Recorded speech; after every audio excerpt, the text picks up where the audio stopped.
Om Namo Bhagavate Vasudevaya. Om Namo Bhagavate Vasudevaya. Om Namo Bhagavate Vasudevaya. Om Namo Bhagavate Vasudevaya.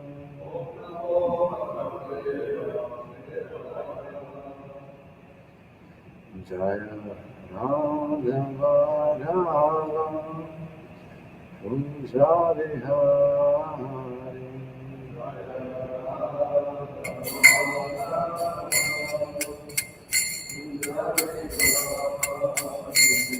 Jaya Radha Radha Kunjari Hari.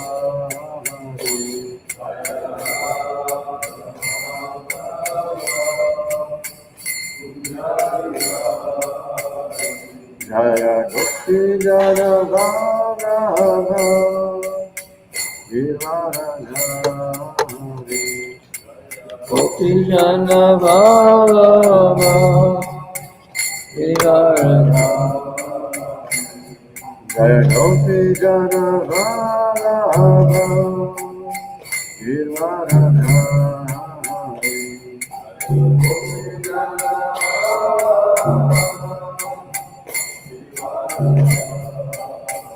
Yashoda Nandana Radha Jana Ranjana.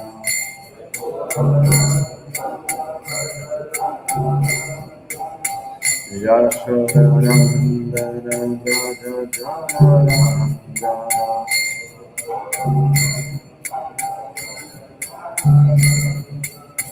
Yamuna Tira Rajari.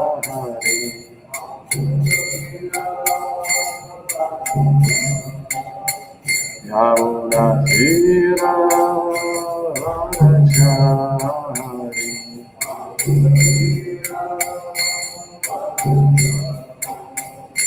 Jaya Radha Radha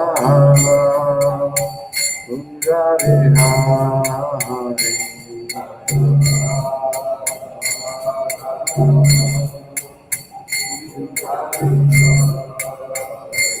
Hare Krishna, Krishna Krishna, Hare Hare, Hare Rama, Hare Rama, Rama Rama, Hare Hare.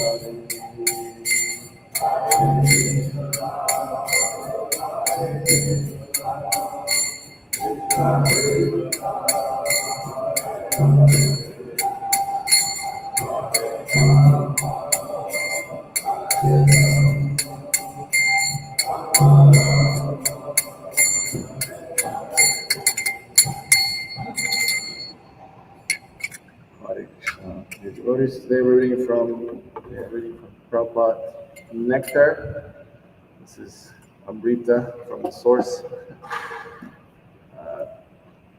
Leelas of pure devotee are extremely purifying, and this is not different from Srila Bhagavatam, as it is a Leela of Srila Prabhupada, Srila Bhakta. So this is chapter volume 5, chapter 25, text 25. Srila Prabhupada tells a story. Before coming to America, Prabhupada was a family man. One day, his servant began to cry out in what seemed to be great discomfort. "Oh, I'm dying, I'm dying." Prabhupada immediately called an ambulance and went with the man to the hospital. In the hospital, several doctors examined the servant and concluded that he required an immediate operation. Prabhupada asked why, and the doctors gave a technical answer. Then a senior physician came and said they would wait until morning to operate. Prabhupada returned home. His wife then told him that a neighbor's wife had come and told her that the servant was only drunk. No, Prabhupada replied. The doctor said this is a serious case. He needs an operation. The next morning, the servant came home.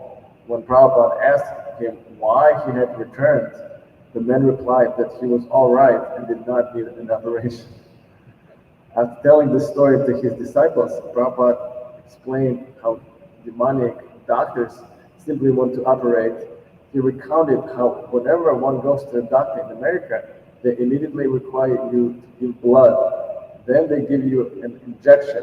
He said that sometimes in India, doctors inject only water and then charge a fee. The doctors will ask, which do you want, a bottle of medicine or an injection? The patient will ask for whichever is better, and the doctor will then give the patient an injection of water and charge 5 rupees. In this way, Prabhupada illustrated how human civilization is a society of cheaters and cheated. Text 26. Prabhupada said, all services accepted. Please continue your very good service and do not feel any feeling of uselessness. It is true that Krishna has given some the opportunity to serve him by nice writing, some by good business ability, some by nice cooking, and so on. But these various services are all accepted equally by Krishna. On the transcendental plane, one service is as good as another. There is no question of higher or lower. We are very tiny, and so we cannot really do very much. Simply, we can engage our time and energy, and that is all Krishna sees. He sees the boy or girl spending his time in my service. He is pleased. I hope you are both well. Letter to Hamsadutta Das and Himavati Devidasi, March 3rd, 1968. So there is no question that one activity is more important than another, or that deity worship is more important than Sankirtan.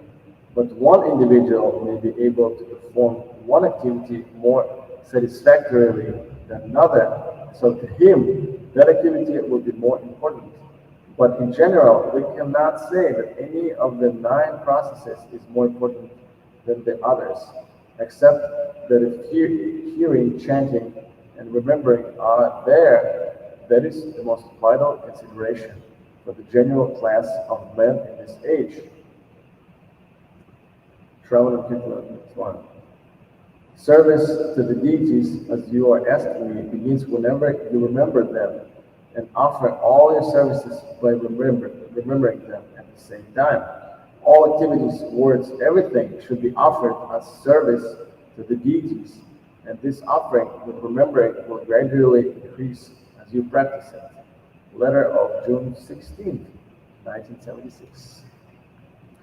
Don't think that if one is engaged in the deity worship and if one is engaged in the gardening work, there is a distinction. No, the one who is working as a gardener, he is as good as the one who is dressing the deity, because it is the absolute plane. There is no difference between them. Just like in the material world, if one is working as a manager and another is working as a menial servant, there is a difference of pay or a difference of service. No, in the spiritual world, there is no such thing. In the spiritual world, even a small ant is serving Krishna. If by chance there is an ant and a flower is thrown onto the lotus feet of Krishna, and if the ant kisses the lotus feet of Krishna, he is as good as the pujari. This is the spiritual world. Lecture on Srimad Bhagavatam 6.1.1.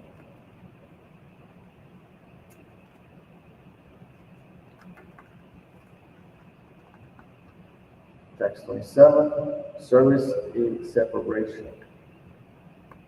Srila Prabhupada was a wonderful person, and everyone who met him immediately fell in love with him. The entire city of Bombay is completely infused and permeated by Srila Prabhupada's personal presence.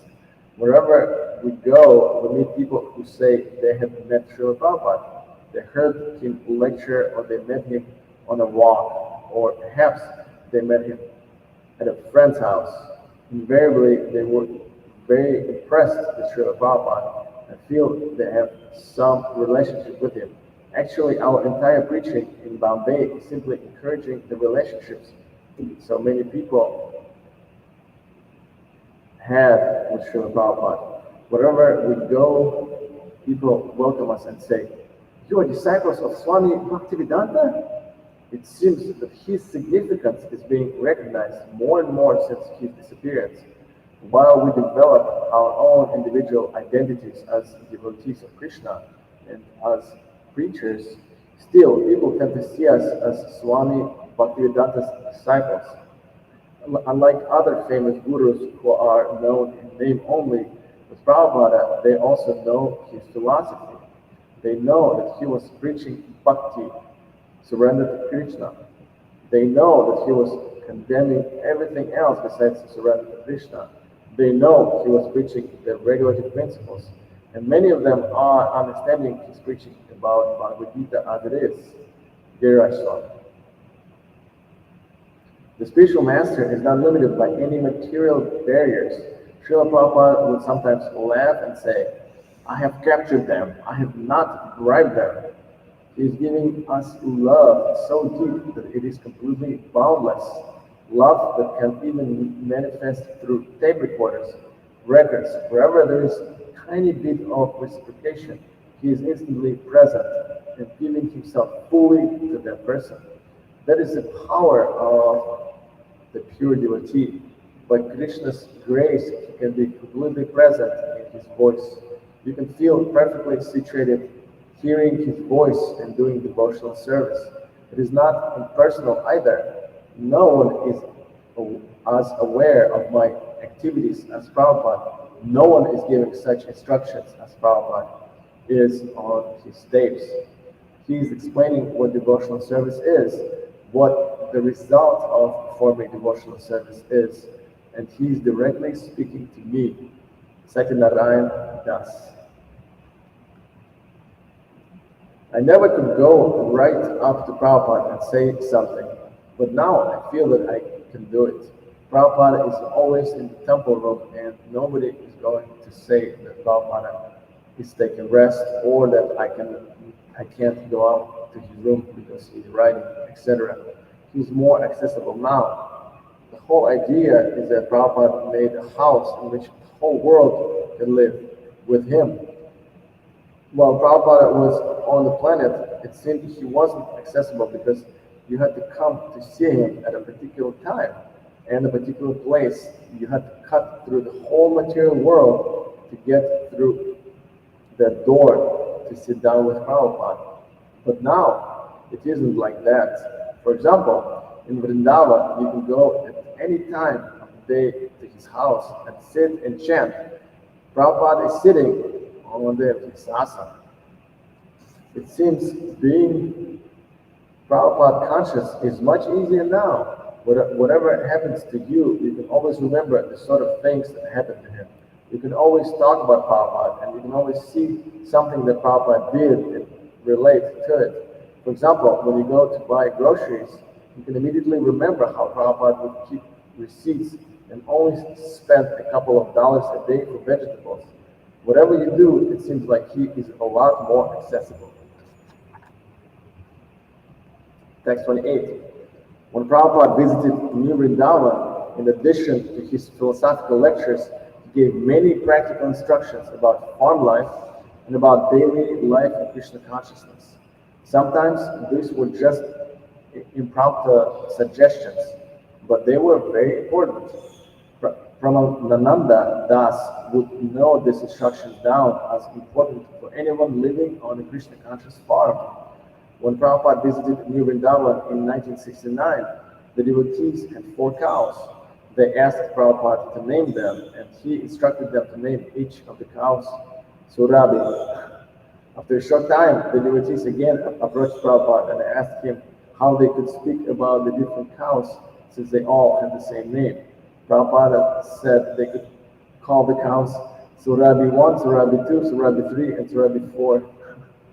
After some time, however, the devotees developed the habit of thinking of the cows simply as 1, 2, 3, and 4, and the devotees felt dissatisfied. By this time, Prabhupada had left New Vrindavan, but in their letters to him, the devotees would repeatedly ask Prabhupada to name the cows. In his answers, Prabhupada would usually ignore the question of naming the cows, but after some time, he named the cows Shukla, Kailya, Dutya, and Satya. After that, the devotees made up their own names. Many of Prabhupada's instructions emphasized not wasting Krishna's energy.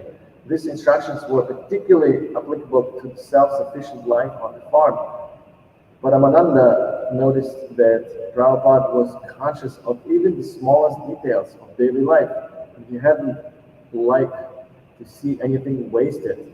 He would make notes on old scraps of paper and even write letters on the backs of old sheets of paper. Once, Paramananda was cutting down some thorny brush that was growing in the pasture at New Vrindavan. The devotees had a disdainful attitude toward these weeds and considered them very impious living entities. The cows would often get into the weeds and the thorns would scratch their udders. Prabhupada saw Paramananda cutting down the thorny bushes with an axe. "What are you doing to do with them?" Prabhupada asked. "You're going to use that in the fire?" Prabhupada's question had a profound effect upon Paramananda, who became conscious of the importance of never wasting anything or treating anything whimsically. Little drops of nectar. Once in London, Trivikram Das was giving Prabhupada a massage, and the Prabhupada asked him if he was getting enough to eat. At that time, the devotees in London would eat only one meal a day. Trivikram said yes, and Prabhupada asked him how many chapatis he ate each day. Trivikram told him 4. Prabhupada said that wasn't very many, and Trivikram replied by saying he could probably eat more, but that was all he was given. Beginning that night, Prabhupada arranged for the devotees to be served a second meal in the evenings. Prabhupada was always very concerned that his devotees maintained their health. One time he expressed this concern to one of his spiritual daughters who was pregnant, and he gave her advice about health. When Prabhupada was in Philadelphia, Sarveshwari Dasi would cook for him. Once, when she went into Prabhupada's room to remove his plate, she noticed that there was a full cup of milk left. Prabhupada told her she could drink it. He said she should drink as much milk as possible while she was pregnant and nursing, and in this way her baby would be very happy, healthy, and peaceful. Sarveshwari Dasi said she would drink the milk and she took his plate away. As Sarveshwari carried Prabhupada's plate down the stairs, Brahmananda passed her and spited the milk. "Give me that milk," she said. But Sarveshwari said she couldn't because Prabhupada had told her to drink it. Brahmananda then conceded that she needed it more than he.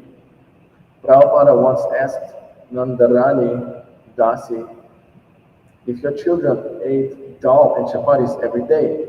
At that time, the children were aged 1 and 2. Nandarani said yes, and Prabhupada approved. He said that if children ate dal and chapatis from the time they were young, they would always be healthy. He said that the dal should be very hot, and that she should soak the chapati until it was very soft, and then the children could eat it. He said she could mix rice in the dal as well. Prabhupada said that urad dal is the best, then mung, then lentils, but that soybeans are not needed. No soybeans. Spiritual life in the material world. Jagadhatrini Dasi was first introduced to Prabhupada as a professional actress from Australia. Prabhupada asked that she play the role of Shachi Devi in the play that Hayagriva was producing. Srila Prabhupada then began to speak of his own theater experience. He mentioned how when he was a boy, his uncle ran a theater company and it allowed him to play Advaita Acharya in the play by Lord Chaitanya. Prabhupada said that the play brought tears to the eyes of the audience. In the course of his conversation, Prabhupada mentioned the theatrical term green room. Prabhupada mentioned the theatrical term green room. This had a profound effect upon Jagadrini Dasi. In the English theater tradition, actors would formally and properly receive members of the aristocracy in the green room. Jagadrini was amazed that Prabhupada, whose life as a holy man from India seemed so removed from Western culture, was so knowledgeable of Western ways and so socially sophisticated. Hari Vilas Das was once accompanied Prabhupada on a morning walk in downtown Paris. While walking along the bustling city streets, Prabhupada stopped suddenly and stood silently for 30 seconds.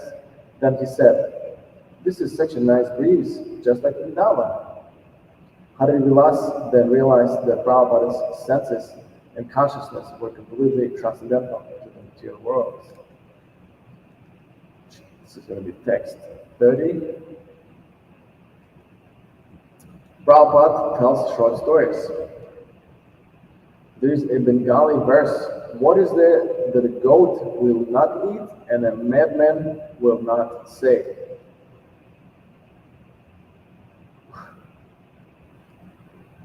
One more time. What is there that a goat will not eat and a madman will not say? Prabhupada then told the story to show how mad the modern civilization had become. The Indian government once wanted a painting of a war scene depicting a child being killed in front of its mother. Government workers asked many artists to paint pictures showing how the mother's face would look upon seeing the child killed. The winning painting showed the mother covering her eyes with her arm. Prabhupada explained that anyone who can bear to see a child be killed is an uncivilized, merciless demon.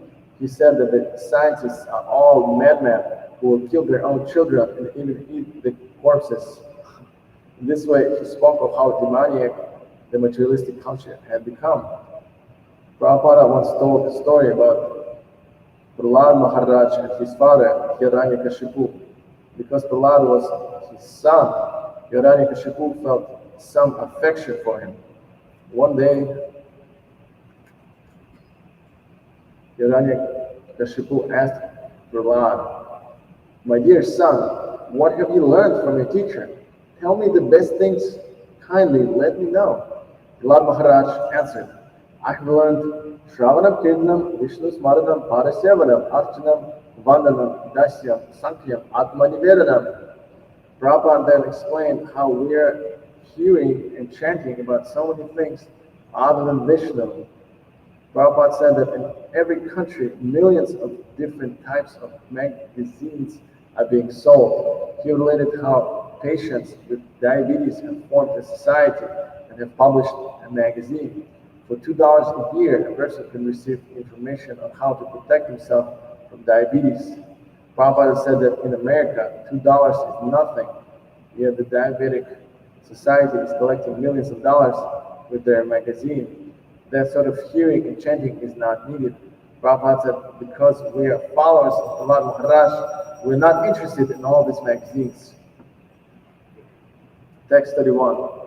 Prabhupada said, on sannyas.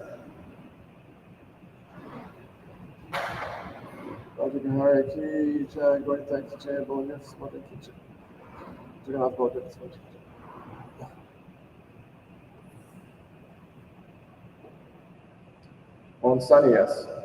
Prabhupada once spoke with his servant Harishori about disciples who fall away from their vows. He said he was simply trying to engage everyone, fools, rascals, thieves, anyone, to spread Krishna consciousness. He said that if a disciple could not maintain himself as a sannyasi, then he should change his ashram, but he should not live as a hypocrite.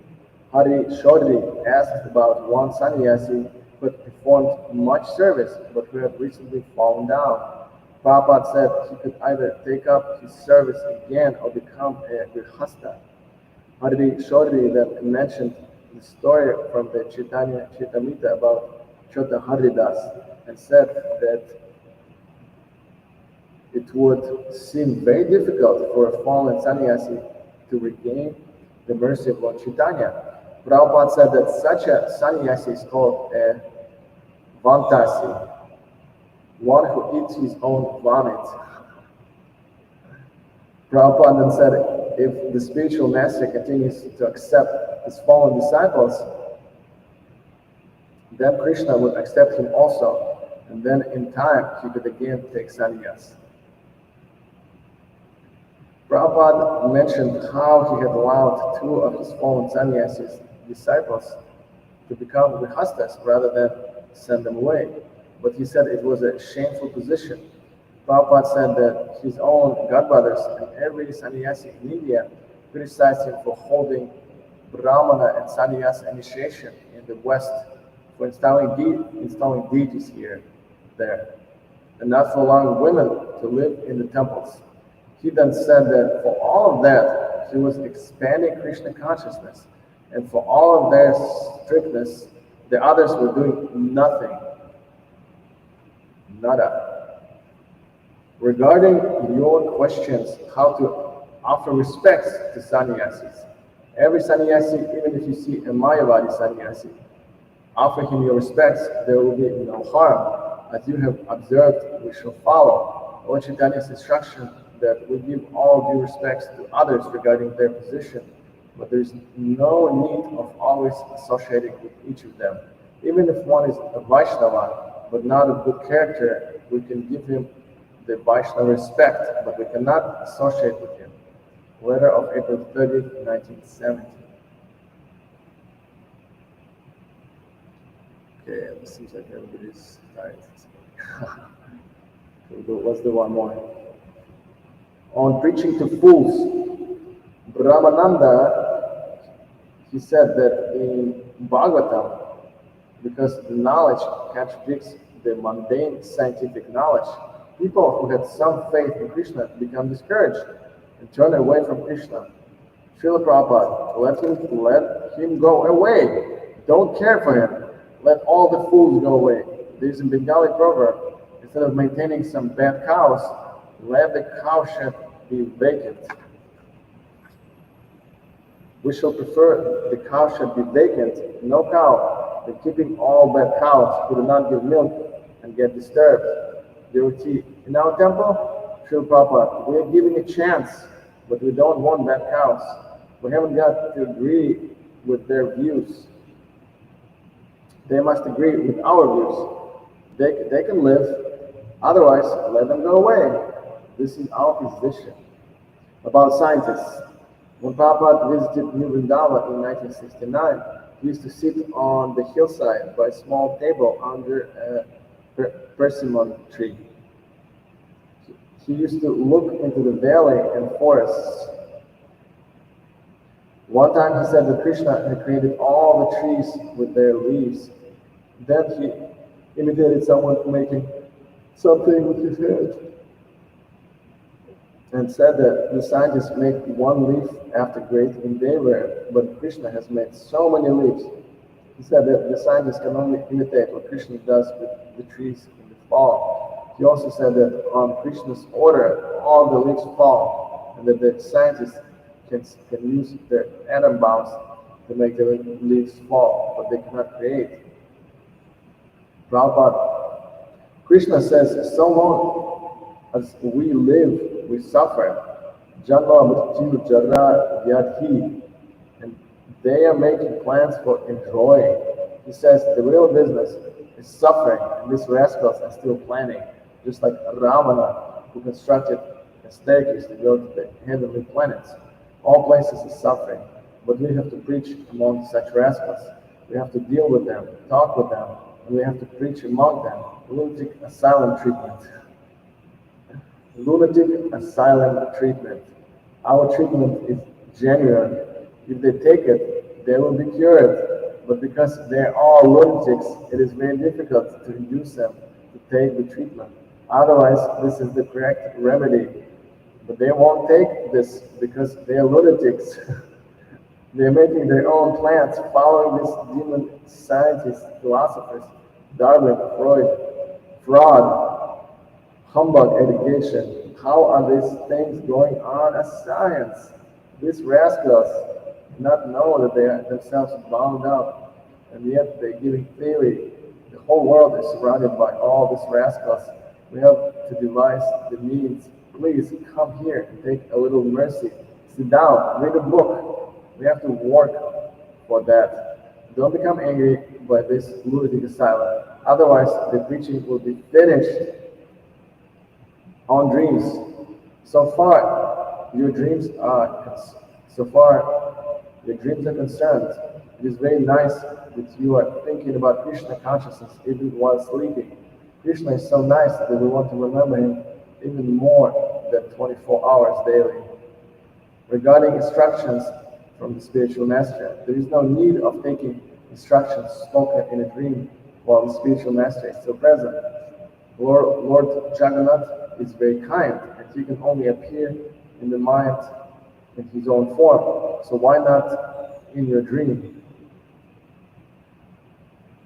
Letter of February 1997.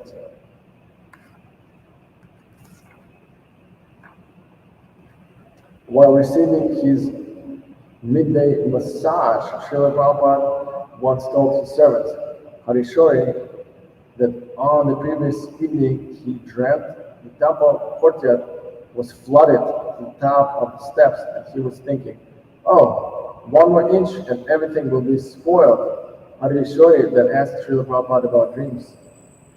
Prabhupada explained that their impressions stored within the mind and may be coming from previous lifetimes.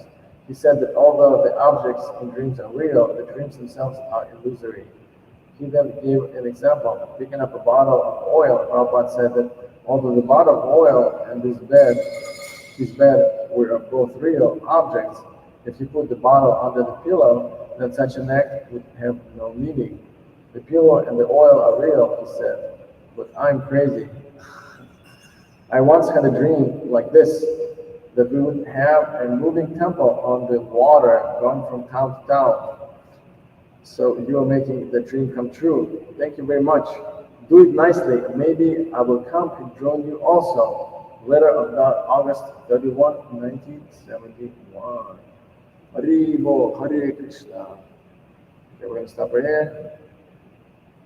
At the end of this text. Jai Prabhupada. Jai Prabhupada Nectar. All glory to someone devotees. Hare Krishna.